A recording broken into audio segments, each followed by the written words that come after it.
Hello everyone, my name is Bruno, and recently I went to Malaysia to join, or more specifically, it's Kuala Lumpur, to join two different such events. I would say it's related to SDG, related to teenagers or young adults. I don't know.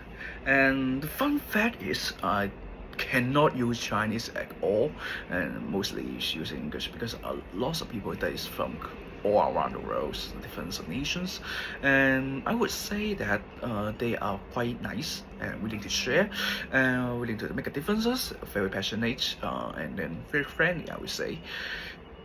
So that is also how I can see these two events, and hopefully I can give you some insights or just a slight feedback so that you can also decide if you would like to join in the futures.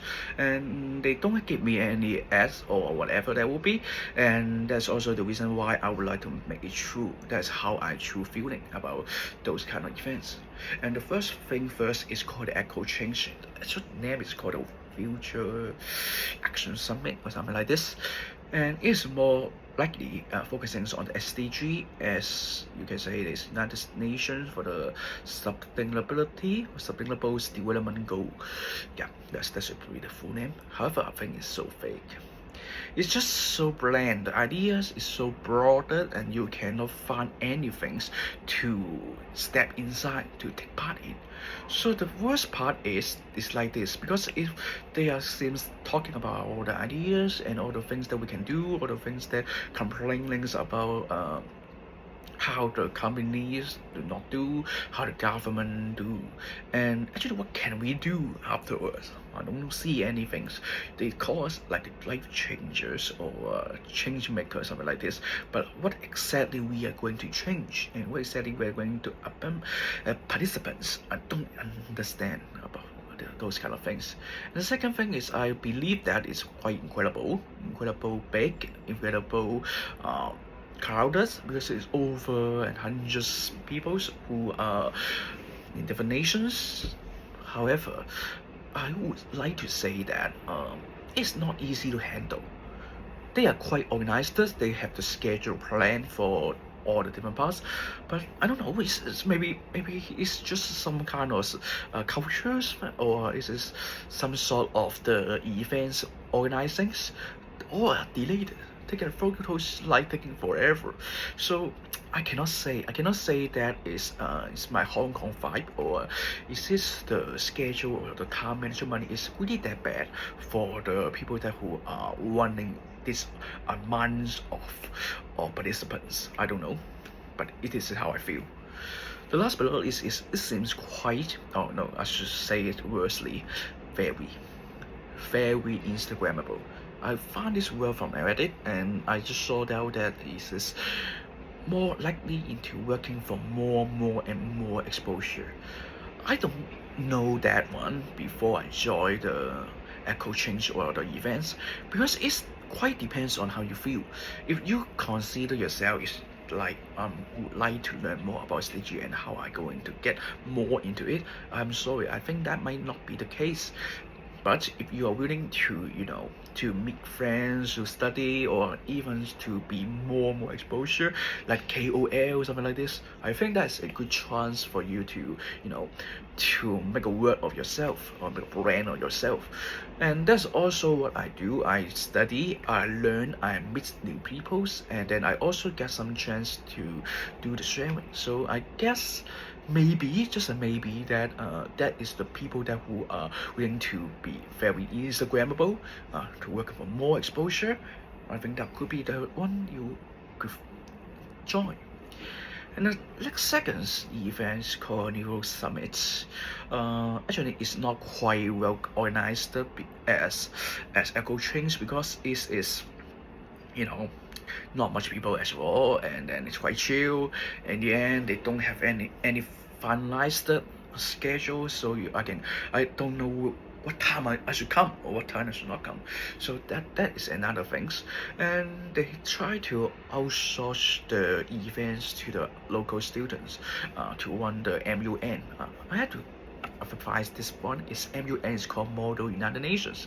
It means that they are like a role-playing games, which is pretendings of the different committees members inside this events or inside this council, and these committees or these programs you design or they assign you a nations. And for the time being, I was playing the United States of America, a delegate of United States of America. So that means that I need to be very focusing on how USA or the government think, and then that is my standpoint or my positions in order to make the agendas to be fit my own substance or my own objectives.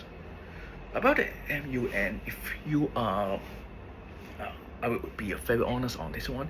If you are not really into the role playing or you are not really into the SDG, I cannot tell if you would like it. But if you would like to learn more about United Nations and you sort of see how United Nations work, I think that is a good choice for you to join MUN, because in a real case in Hong Kong mainly, the people that who join MUN is either unity. I don't know it's only university students or international students. I don't think that local students will get the chance. And moreover, if you not a student, you might not get the chance as well. So that is how I see the world in Hong Kong, how I see MUN in Hong Kong. So if you have a chance to to join, to feel MUN, or you to see MUN, I guess that's also okay, because you don't need to be a student for joining it. Of course, I believe that's not a real case. Maybe some of the organizations might want MUN in the end for all the public. However, that should be more into the students. So that's what I see. And what I can tell you about the two events is, after I become a very chill person, that's how the people consider me as a chill person. As a Hong Kongers, I don't really think that this is a case, because in Hong Kong we tend to be more rushed, we tend to be more serious, mission-oriented, more stressful in other terms. And I think that people in Hong Kong should learn this one as well, because the way that we be chill, the way that we do is we accept others' cultures, we accept others that they are not like us. And that's the case. So as we are going to those kinds of events, they are not able, or there are not much people would say Chinese or Cantonese. In Hong Kong, everyone say Cantonese, or in other terms, anyone say Chinese. So we don't need to think how to make them to understand. However, once you know that those kind of Cantonese is not working, those kind of Chinese not working, you tend to use a simple versions of English, or the communicated with their own hobbies, ideas, or cultures, not to be offensive to the others. Likewise, some of the students or some of the people, they are not able to have pig or eat pig, so you won't ask them to go have a picnic to dinner. You won't go in to say this. However, in other terms, that in Hong Kong or in China, I don't really see that a food without pig. So yeah, I know that would be, but it's quite hard for them to farm. So that is how I see the case. And the best I would say is, not for Malaysia, not for the new state of exchange, is once I am not so rushy, not so mission-oriented, become a chill person, I got more successful. I got more sales in my own businesses. I don't even see those kind of messages to how people don't reply me. I just see the people that who reply me, and they are interested. They will call me. And then I will answer the questions, and then they are happy, we are happy, and then we make sales. Be chill. This is quite a good ideas for me to do businesses as well, because I'm also not encouraging all of you to do entrepreneurships, whatever that would be, but chill is kind of like a new way to work, I would say. So thank you very much.